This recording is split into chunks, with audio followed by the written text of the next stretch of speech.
No man is more professional than I. I am a 1% man. I am not above or below any man. I'm training my mind. I'm building my body. I'm connecting to my soul. I'm investing my money. Welcome to the 1% Man Podcast. Let's go.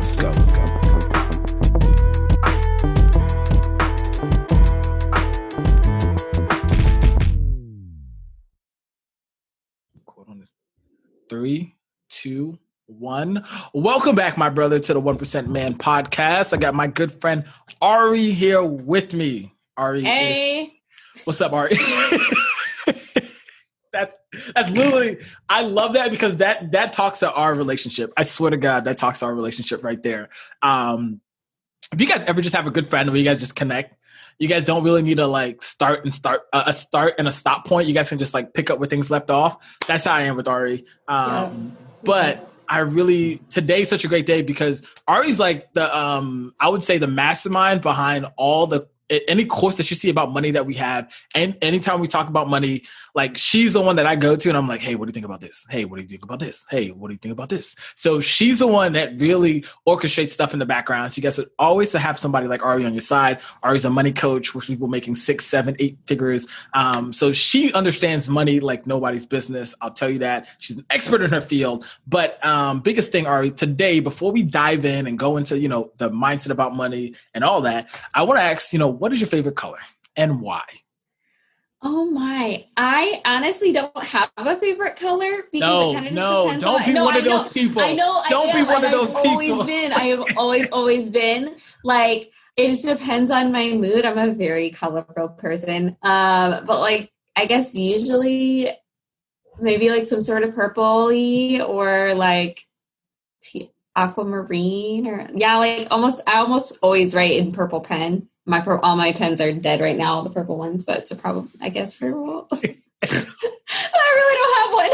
So, okay, I'll rephrase the question then. Why don't you have a favorite color? Why is, I guess you can say, all of them are neutral? Oh my gosh, it's because, like, have you ever thought about how many colors there are in the world? Like, it's the most beautiful thing in the, like, ever. Like, that they just all exist and they're all so pretty. Like, how can you just be like, oh, this one's better? Like, they're not. They're all just like magic. I don't know. I think colors are magical. I was not expecting this question. But I can talk about colors like literally all day long. I love it. I think that's because of JoJo. I probably lie. But so moving on, I want to ask, so if you had a microphone and you could tap into every brain of every man and implant like one lesson or idea or teaching, what would it be and why? About money specifically, I'll just stick to that because that's like the topic, I guess. It is that in order to increase the things that you say you want to have and to have it, like you have to focus on expanding your ability to like hold that. Like if I'm like, oh, I want $1 million, but if I know that right now, if somebody came and just like handed me $1 million, I wouldn't know what to do with it. Right. Like whatever, like I'd be like, like I've got to, like, what do I do? Who am I now? Like all these different, and so like my ability to hold what I want has to be there. And like, that's, I don't know how to like say this in like one sentence. It's like, you have to expand. Oh, we talked about with the wine skins. Go ahead and break it down. You got time. Go ahead and break it down. You don't need one sentence. Take a couple sentences. Okay, cool. So if in order to, like, you have to consciously expand your ability to hold more. So like, if you're like, oh, I want a bank account that has $50,000 in it, but like you've never had more than $500 in your bank account. Well, the next time you have 1,000, like do everything you can to like hold that there and like look at it and be like, feel how it feels to have $1,000. And then, when you go up to 5 and like, you have to like allow yourself to ride this wave of emotions of like, oh my gosh, like I've got $500 and like, that's really scary because that's not that much. But then, oh my God, like I've never had this much or whatever like all the feelings you have to feel before you touch it and before you move it. And then you get to this place of like neutral. And then now that becomes like a new baseline for every level. You've got to like, but in order to get to the next level, you literally have to put your focus not on just attaining the next level and getting there, but on like actually being able to hold that and hold all the feelings and hold all the like thoughts that can come with that. And that's like in anything, like what it feels like to hold more. You actually have to like put your intention into doing that in order to like get more and in like be happy with more. Which is why, right, like lottery winners, right? People like win the lottery and then like, I think it's something like 75 or 80% of them end up broker than they were before they won. Why? Because they just got the thing and never actually increased their ability to like have the thing. And so they freaked out and then they like did whatever they did with it. Yeah. So I like to think of it, and how you explained it to me before was that like, what's up? The wineskins. So there's a great parable, and I gotta say, so there's a great parable about, I think it's like wineskins, right? That new wine can't go into old wineskins because old wineskin can't hold a new wine. And so they're gonna explode. So in the same sense is that if you want to have $1 million or, you know, 500,000 or even maybe just $500, maybe you're starting small, you're starting new, is that if you've never had that before, you have to, when you get $500, you're gonna want to go back to probably the mindset of having $250, and you're gonna do and people will do whatever they can. And the best book, Psycho-Cybernetics, said it too well, is that people want to be who they believe they are. So if they only believe they can make $250, then if you give them $500, they're gonna spend that $250, or they're gonna find a way to get rid of all that money so they can have only $250 and then be comfortable again. Because subconsciously, that's all they believe. It's like, I'm only worth this much. That's all I can obtain. So with that being said, and this is a great segue into what we want to talk about, is everybody wants to have more money, but having more money is seen as the most evilest thing in the world, right? I can have more women, I can have more drinks, I can have more cars, more houses, more of everything else in this world. But the notion of saying, you know what, I want to increase myself and my capacity to hold more money, or I want to have more money. How do we do that? Where do we start? Especially if we're starting from ground zero. No one in the family that has ever had a lot of money, but we want to become self-made and get more money. How do we do that? Yeah. So, I mean, it starts with having that desire and really pinpointing it. So one thing about money, and like in, you know, if you're in any like woo-woo circles at all, people will say like, oh, money is just energy. And that's true, right? Like if you had a bank account with like $1 billion in it, but you couldn't spend it and you couldn't take it out and you couldn't do anything but look at all the zeros online, right? That was all, like, it would be exciting for all of 5 minutes, right? So when you start to have this desire for money, something that can really be helpful is like attaching what that desire, like, where's the money going to go? What do you want to do with it? Oh, I want $1 billion because I want to change, like, I don't know, work on climate change and help save the earth. Or I want $1 billion because I really want a yacht. And I think that $1 billion would, like, I'd look really badass on a yacht and it would be my own. Or like, I want to live on a private island because I'm sick and tired of talking to people. Like, whatever it is that is like attached to that number that you desire, figure out like, what is that? Where does that? And then now that gives you like an energy to flow to, right? Like, money now has this home. And so like when you give money a home, it's like, oh, great. Like, I would love to be spent on that. And like, that feels so good. So then like money shows up for that versus just like, oh, I just want $1 billion because I want to look at zeros in my bank account.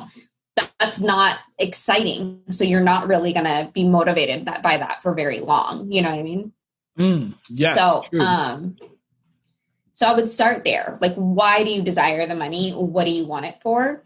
And then you put together a game plan, right? Like, the only way to have more money is to either make more or spend less. And at a certain point, you can only spend, like, you can only cut so many things before, like, you know, like, you got to eat and have clothes on your back and a place to live and things, right? So you can only cut so much. So then you start to figure out, like, okay, well, where is my skill set to earn money? And like, where can I where am I being like undervalued in the work that I do, right? So money flows, it doesn't only flow to where the highest value is, but it flows to where the highest perceived value is, right? Which is why like I can buy a shirt at Walmart for $3 because my perception of the value of that shirt is only $3.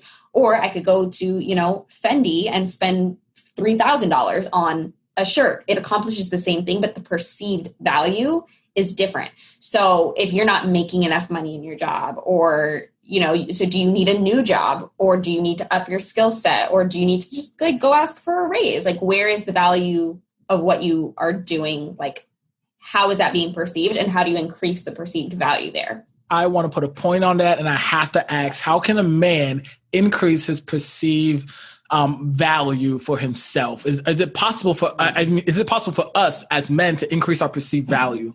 And what's the outcome of doing that too as well? Oh my God, it will change your whole entire life. Literally. Like money, I always say this, money is just like, money problems they're just other problems. Like typically people they're like, oh, I'm not making enough. Like that's like a self-worth issue. And money is just like a very quantifiable way to see like how you feel about those other parts, right? So right, like there's a point where you have to actually increase the value, right? Like, do you need a degree to do you need to go take a class? Do you need to learn something? You need to like actually increase, like get better at and increase the real value of that, whatever it is. And like, so you'll feel, I had a coach, she always used to say competence leads to confidence, right? So when I know that I'm a badass at money coaching, and I know that. And so like, I can look myself in the mirror and say like, I know exactly what I'm talking about. I am educated. I have helped all these people. Like I know what the hell I'm talking about, and I can feel confident about that. Right. And then there's like the deep inner work, right? Of like looking at different wounds and looking at different places in myself where I'm afraid to show up, or where I'm afraid, like if I'm not perfect, that like, I don't know, that I'm not good enough if I'm not perfect. And I have to look at those things. And that's now where perception, that perceived value comes in, right? Like, am I not good enough, or do I just feel not good enough right now? Okay, why do I feel that? Where did that come from? Like, where, what's all hanging out in there, and start doing that deep inner work to shift those stories and to shift those beliefs that I have like about myself. And then that's now the actual value and the perceived value then go hand in hand, and you can walk out like, okay, great. Like now I feel like I'm like financially I can bring in this. And then after a while, right, like the real goal is when your self-worth and your money are not, because I almost even just said it, like now I'm worth this much money, and like, no, like now I'm worth infinite everything that I desire because of who I am and like the fact that I exist, and my desire is this much money, and they become completely separate, right? That like of like who I am is no longer tied to how much money I make. They're totally separate things. I love that you went right into that, because I was just about to ask, is a lot of us as men, we attach our self-worth, especially I think, especially if you live in a capitalistic society as like we do in America, is that we attach our worth to money. Like the more money we make, the more worthy we feel, the more we're like, oh, my presence is just like, take it in. You know what I mean? Because like I have X amount of dollars, like, hey, like I'm the shit. But when we detach ourselves and we are able to see like, hey, I'm infinitely valuable, but yet, you know what, I do desire this type of money, this type of, monetary gain, we can go out and go get it. And I love that. And is there a point that once we get to a certain level that we don't even need a budget anymore, or we don't even need to even worry about money? Or do you think that that there's like a healthy way of going about as you grow, still looking at money and still transforming our minds every day, renewing our minds every day with the view about money? Yeah, 100%. So definitely when you're first starting out, right? If it's that question, like if it's like a paycheck to paycheck cycle, yes, you should be watching like down to, like the dollar, right? And just like being very aware, seeing where am I spending that it's not in alignment with like what I say that I want, and like where do I need to be making more, and like what's the difference, right? And then once you kind of get to a place where you're like, okay, I know that like all of my bills can be covered on I don't know, whatever, you get paid twice a month. All of my bills are covered on paycheck number one. Right now you have this whole extra paycheck. So then you start to like look at it like, okay, what are some of the like long-term goals? And so, you know, where else can I be putting that money that is once again still in alignment with like what I want? And then you get to a certain point where you're like, you know, completely forget it's payday because like there's just always extra money on hand. And I don't necessarily, I mean, like a budget, all a budget is, right, is not necessarily like I wrote out my expenses and my income. A budget is basically saying, I know before money gets into my hand exactly where it's going. And I've decided, I've made the choice beforehand to know where it's going. So I think from $0 to $1 trillion, like you should have that, right? And so it's going to look different as you have more and more money. It doesn't need to be down to the dollar. You know, I'm like now I'm at the point where I'm like, okay, cool. I spend 10% of my money on this type of activity and like this thing, because the dollar amount is like, I already know that the basics are covered. So the dollar amount doesn't really matter, but like, okay, I have my percentages and I split it up that way. And then like, there's people like, what's his name? Ramit Sethi, who wrote a book called I Will Teach You to Be With. Yeah. Love him. And he talks a lot about money dials. And these are like the places in your life that you're like, man, if I spent more money here, it would increase my happiness. And he's like, you know, when you start having like more and more money, turn the dial up, right? And then like you can do that and you can feel good about that. But that's still in my mind, the way I define budget at least is kind of like a budget in essence, right? Because you're still deciding this is where I want my money to go and this is how I want my money to work for me. And that to me is like a budget conceptually. It just looks a little bit different at each stage, right? Like you don't have to get as granular. If you got $1 million in the bank and your expenses are only 500,000, like you don't have to get that granular because you still have a lot left over, but you should still know what you want to do with it, or else, you know, it's easy to part a fool with their money. So you know what's going on. True. So I know I've asked you this question before, and I think this is a great question to ask here is, as a man looking to have a family and to have a wife and to have kids and all that, how can we, and even a listener, you know, how can we start adopting more of a, how do I say this?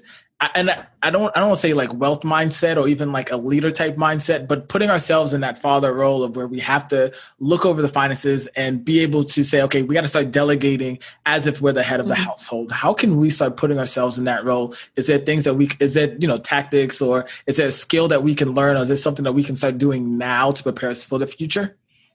Yeah. So making money a habit, right? So I call them money dates, right? Once a week or at least twice a month, sitting down with your finances, going through it, just getting that clear picture of like what's going on.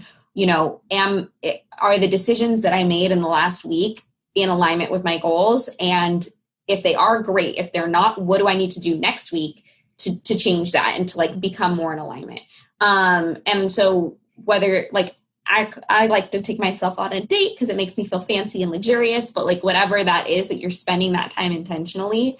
And also like looking for, I guess as a female, right? Like with the desire to be led by a male, what I would want to see from him is, just that the things that he does come from a place of like conscious choice.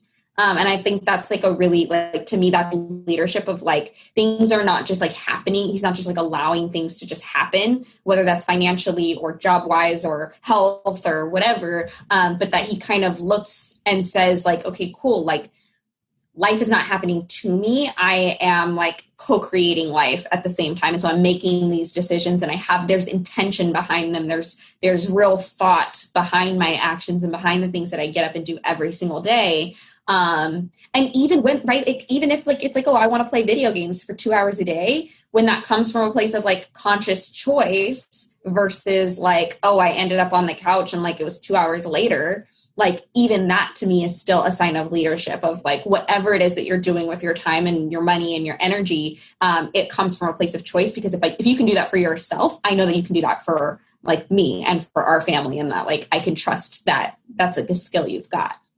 Now, partnership, and I'm glad that you brought it up, right, too, as well. Mm-hmm. Is how do you talk to a partner that is a little reluctant or that isn't as money conscious as you? How do you bring that up if they're very defensive, or maybe they deflect money, or maybe they've seen money as being a bad thing? How do we open that gateway to be able to expose them to this reality of money being abundant and having a more of a wealth mindset? I know I hate to say it like that, but more of an abundant mindset. I think abundant is better. Good term, because wealth is like everything, right? It's not just like, yeah, there's money in the bank, but wealth to me says like legacy and like generations forward, and it's like a holistic thing. So I think wealth mindset is actually like a great term.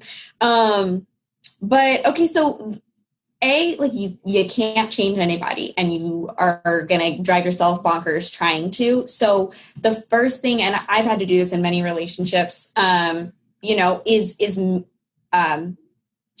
showing up for yourself, right? Like being the model. That's the word that I'm looking for. Modeling it for them, right? Like when my partner sees me every week sitting down with my notebook and sitting down with my bank statements, like they're even like, and then they start seeing the results. Wow, hey babe, like my bank account's growing. Like look, like it's working, right? That's going to pique people's curiosity, because seeing someone tell you should be doing a budget every month, like, okay, cool, thanks. Like, I'm an adult, like I'm going to go do my own thing. Like if you're not doing it, it's not even work. Like, let me see it work for you first. Right. So seeing like your wealth mindset shift and being open to share in a very, like leaving shame and guilt at the door. Right. So that's where a lot of money fears and worries come from, is like and you started it with, right? Like whether you have money or not, we're somehow supposed to just like feel like if you're poor, you're supposed to feel bad about that. And like, you're less of a person because you're broke. And if you're really rich, like how dare you have so much money when there's so many poor people out there, right? Like there's this weird thing that society says. So it can be hard for people to talk about money because they feel like, oh, I'm supposed to feel guilty about this. I'm supposed to feel shame about this topic, regardless of what it looks like.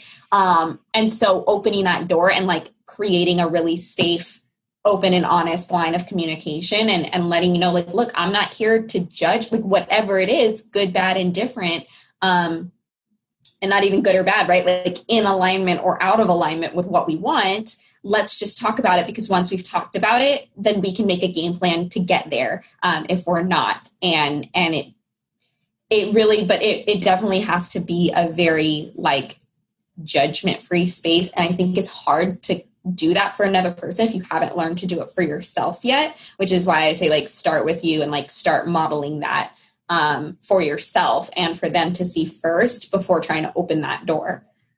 Love that. I love that. I think one of the hardest things to do is to start to share even your ideas about life and especially I think when it comes to money, because money has so much emotions and it's almost like somebody's past experience with somebody else, right? It's just, especially in relationships, it is so hard to share your own ideas with someone because someone else already comes in with their own ideas, and not a child, an adult with their own perceived notions about life and different things, but especially with money, with the shame, with the guilt and the emotions attached to it. It's so hard to move over that. And I love how you shared that. Now I know our time is running out. So last question before we go is, what is something that's within you that you want to share before you go, whether it's a lesson you learned this year, or whether it's a story that you always like to tell people, or whether it's a value that you hold true to yourself? What is something that you'd like to tell everybody before you go? Okay, so this one's actually very recently learned, but it's like changing my whole life. And I just feel like we're gonna have to have a whole other conversation on this topic alone. But that having anything like in your life, especially when it comes to repeating patterns, but anything that you have means that you want it. So whether you perceive it as a good or bad or indifferent or whatever, if you've got it, that alone is like proof that there is some part of you that wants it. And so when I've started approaching like everything. Like I'll get like pissed off at my boyfriend because like he, I don't know, whatever, like didn't clean the kitchen. And I'm like, okay, cool. So he frequently doesn't clean the kitchen and I frequently get upset by that. So the fact that that's showing up in my life means that there's some part of me that like wants this, right? There's some, I'm enjoying some piece of this puzzle right here.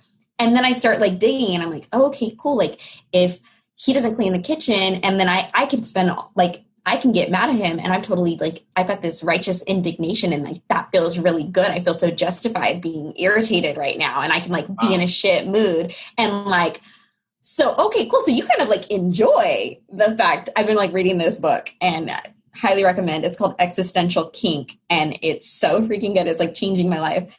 But when I start doing that for like everything, and I started doing that with money and just kind of never extrapolated out to like everything. But like, if you have no money, if you consistently have no money in your bank, there's some part of you that like secretly wants the scarcity that you're attracting. And like the scarcity, like there's a part of you that maybe loves the thrill of like, oh my God, it's the 28th of the month. How am I going to pay rent? And like you end up being able to like blow your own mind coming up with the rent money in 3 days. And it's like this like there's like a thrill behind it. Right. And so then like you start like digging into these patterns and you're like, oh, that's why I keep doing this to myself. And I think I don't want it, but like I really do. And so the concept of just like, if you have it, there's a piece of you that wants this. And if your conscious mind is like, no, I actually hate running around for my rent on the 28th. It freaks me out. Then now that like you can identify the piece that like wants it and like what you're gaining from it, it's like, then can you like dig in and be like, okay, cool. Like, how can I gain excitement like in a different way that I like enjoy more than like the thrill of trying to find money on the 28th? That has been like a game changer. Totally like took a left turn on the whole conversation we were having, but like that concept is like changing my whole life. I'm totally okay. You have to hold on because we're gonna have to talk about that definitely. And I love that. I'm definitely have to bring you back on because I love that, and keep digging into that because I'm definitely gonna get that book. But my brother and my sisters out there listen to as well. Thank you so much for listening. Now, Ari, where can people get more information about you? Do you want to do website, Facebook? Where are you most active on the platforms? You can find me on Instagram at Badass Budget Babe. And that's probably where I'm most active, but that will be changing in the future. Hopefully I will finally start to use social media like a millennial one day. No, totally love that. So Badass Budget Babe on IG, as well. And then in the show notes too, you guys will be able to see her website and her Facebook and give her a shout out too as well. I told you she's totally amazing. So, remember my brother, your legacy starts today.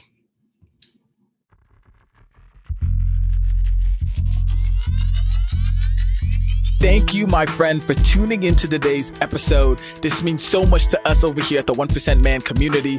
Now, we want to extend a hand of gratitude to you. So I have a free gift for you. All you have to do is go to www.the1percentman.com/podcast gift. This is an exclusive gift for listeners that tune into our podcast. So go over there, get that free gift as well.